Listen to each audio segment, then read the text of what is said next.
Assalamualaikum warahmatullahi wabarakatuh. Kembali lagi di channel Sofia Galina. Kali ini kita akan jalan-jalan ke Eropa. Sejarah Eropa maksudnya ya. Nah, di sini kita akan bahas tentang Renaissance, di mana materi ini ada pada pelajaran sejarah peminatan kelas 11. Pertama kita harus tahu dulu apa itu Renaissance.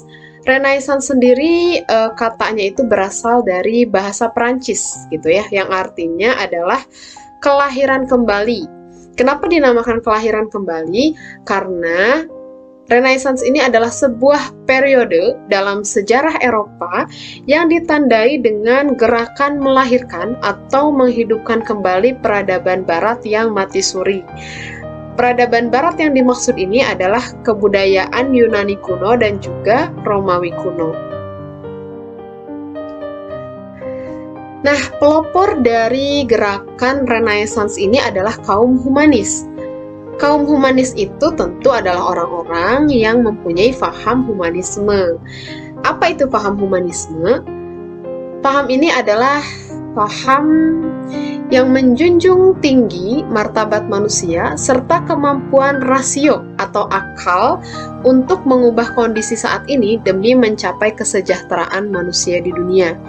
Jadi kalau kita tahu bahwa sebelumnya ada masa abad pertengahan di mana masyarakat Eropa ini sangat diatur, sangat dikendalikan dan sangat dikontrol oleh gereja, maka mereka tentu ingin mempunyai kebebasan gitu ya, kebebasan untuk memilih, kebebasan untuk berekspresi, kebebasan untuk menentukan jalan hidupnya gitu, sehingga akhirnya mereka muncullah tadi kaum-kaum humanis yang menjunjung tinggi martabat manusia serta kemampuan akal untuk mengubah kondisi mereka saat itu gitu.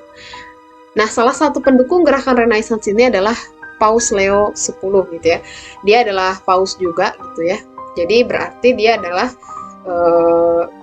orang gereja juga. Nah, kemudian awalnya gerakan Renaissance ini adalah gerakan yang memang dalam bidang budaya ya. Ini ditandai dengan lahirnya berbagai karya sastra, seni, dan juga arsitektur yang menawan dan megah di berbagai kota di Eropa.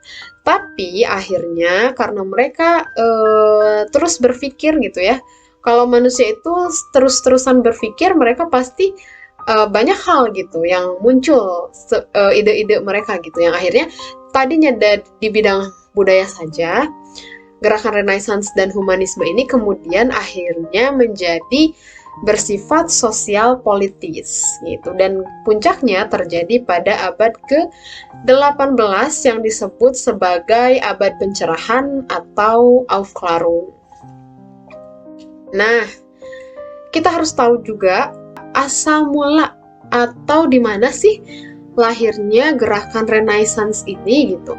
Nah, pertama kali muncul di Florence, salah satu kota yang ada di Italia. Saat itu, Florence merupakan kota dagang yang terbesar dan juga terkaya pada abad ke-13. Florence ini menjadi kota terbesar dan juga kota terkaya di Italia pada saat itu karena wilayahnya yang subur dan juga letaknya yang strategis gitu. Jadi Florence ini adalah pusat pertemuan berbagai kota di Italia. Jadi orang-orang yang datang dari berbagai penjuru Italia itu mereka pusatnya bertemu di Florence gitu, sehingga Florence ini juga terkenal dengan industri woolnya yang bermutu tinggi di Italia. Jadi produksi woolnya itu kualitasnya paling tinggi di Italia gitu. Sehingga akhirnya Florence menjadi kota perdagangan dan juga kota industri, akhirnya maju menjadi kota keuangan terkemuka di Italia. Nah, kita lihat ya. Tadi kan kita udah tahu nih, Florence itu adalah tempat kelahiran Renaissance. Kemudian kenapa sih Renaissance itu bisa muncul gitu? Faktornya itu apa saja?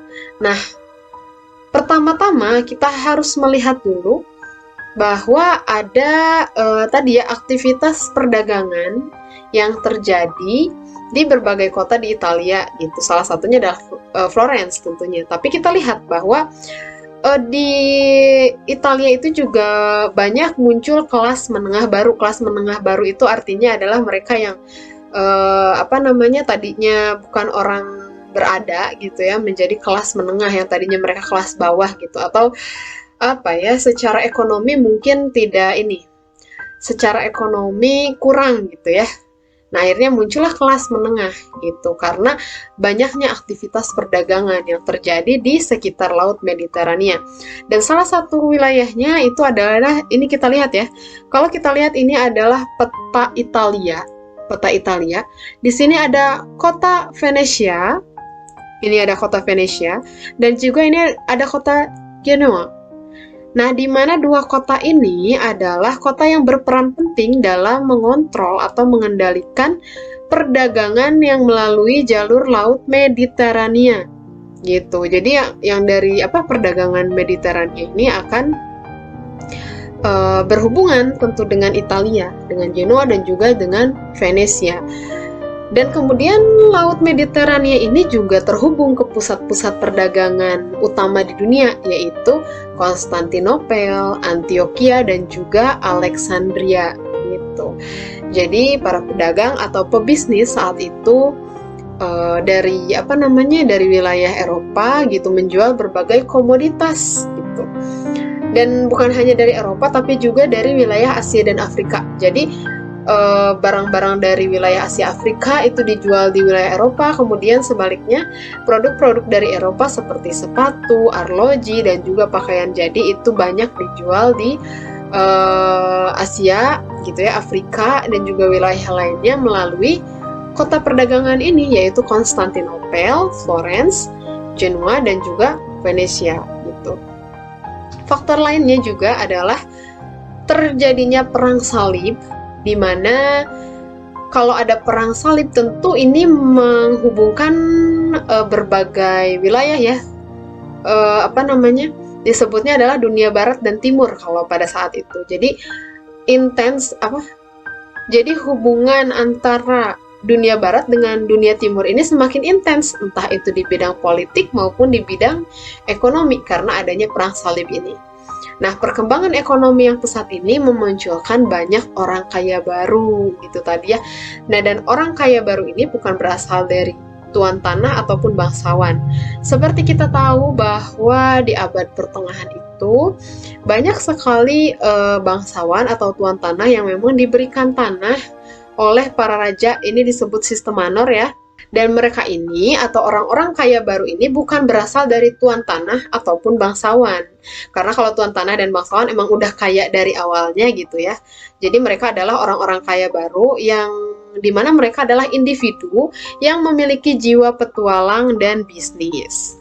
Nah, kemudian faktor lainnya adalah adanya dukungan yang progresif dari penguasa dan juga bangsawan. Nah, di mana para bangsawan ini dan juga penguasa itu memelopori perkembangan pendidikan berbasis humaniora, serta tentunya para bangsawan ini membiayai proyek-proyek besar dalam bidang seni dan juga budaya gitu. Jadi banyak melahirkan ilmuwan-ilmuwan, khususnya seniman-seniman. Salah satunya adalah Leonardo da Vinci. Dia adalah seniman yang jenius gitu ya. Jadi banyak melahirkan orang-orang jenius, orang-orang pintar, khususnya di bidang seni gitu ya. Kemudian faktor lainnya adalah peralihan kekuasaan Konstantinopel.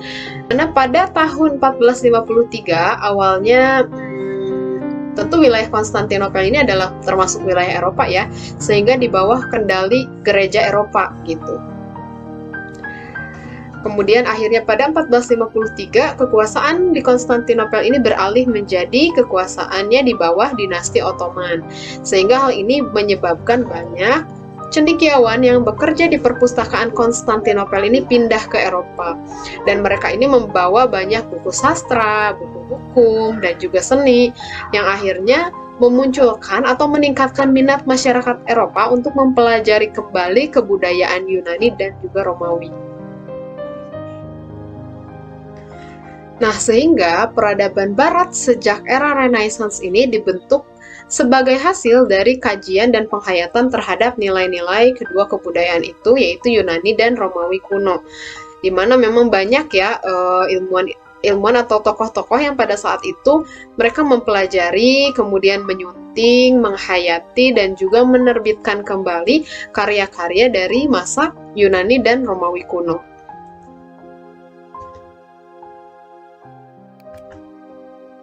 Kemudian kita lihat dampak dari Renaissance itu berpengaruh di bidang sosial budaya dan juga di bidang ekonomi dan politik.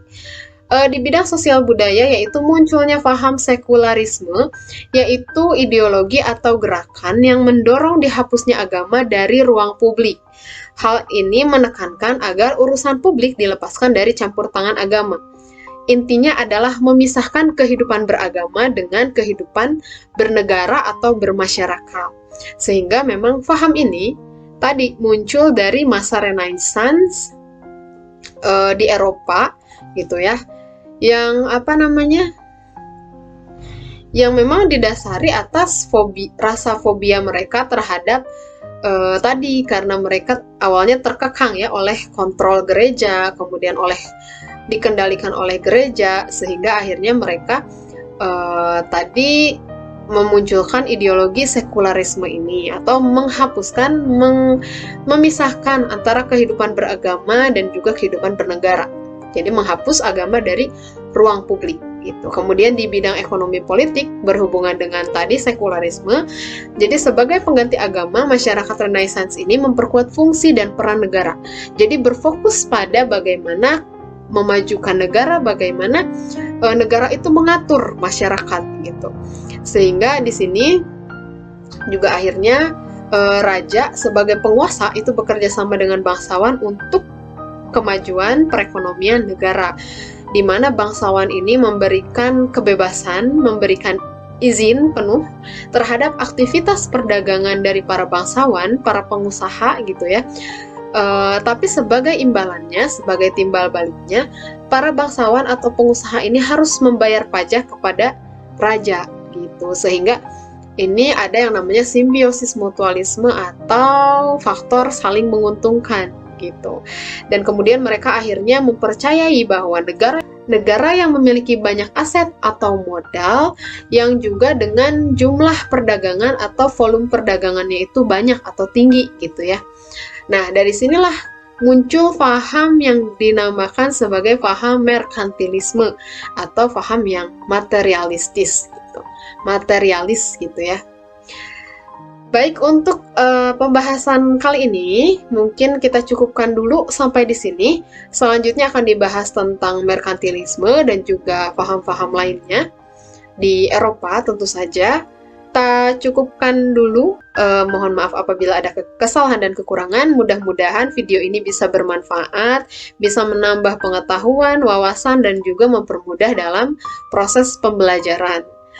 Sekian dari saya. Terima kasih. Wabillahi taufiq wal hidayah. Wassalamualaikum warahmatullahi wabarakatuh.